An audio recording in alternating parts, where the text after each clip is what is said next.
Welcome to Move the Needle. My name is Marlana Semenza, and I'm a photographer and visual strategist, and I create images that frame the way you are seen and understood by your clients and your audience. Please join me in welcoming today's guest. Andy, please give us your full name and tell us what you do. Sure. Thank you so much for having me. It's a pleasure to be here. My name's Andy Greider, and I am a chief dot connector and managing partner in a couple different businesses. It's a fun job to have. So what would be your one tip for us to move the needle on our business or brand?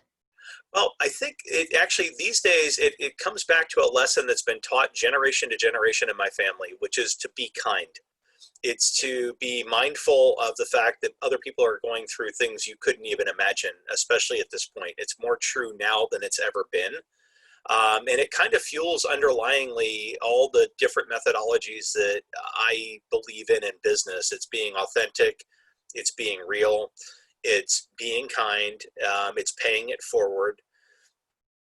All those types of things that and if you be authentic, as someone that's done a lot of marketing, I hear time and time again people say, and it drives me nuts. They say things like, "Oh, well, I'm only going to end up talking to 5 or 10% of the people." Well, that's actually great. That means you might actually find your tribe, your people.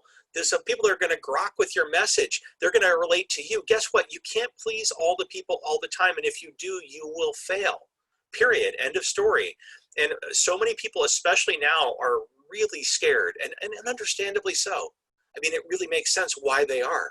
But when you work out of the theory of being scared and working from fear versus realizing that if you're your actual self, you're going to find people who get you, and they're going to, how should we say it, move to you, or, circle around you.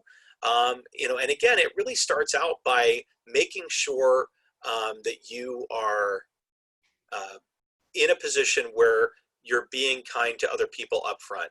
I attended an event just yesterday from the founder of Jube, Curran. He's amazing. And they asked a question that brought me back to this lesson. This wasn't what I was going to talk about today. But very quickly, it was, what one event when you were a kid affected you moving forward? And, and how did you use the lesson you learned from that to overcome something in the future?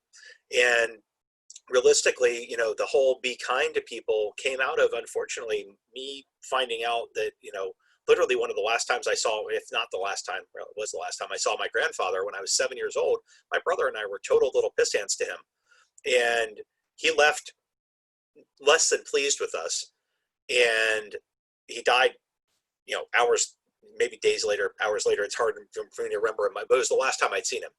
And I thought to myself, that's a horrible way to have seen that. At 7, it was really hard. It took me until, I was much older, until I was able to actually process that through and realize what that actually meant.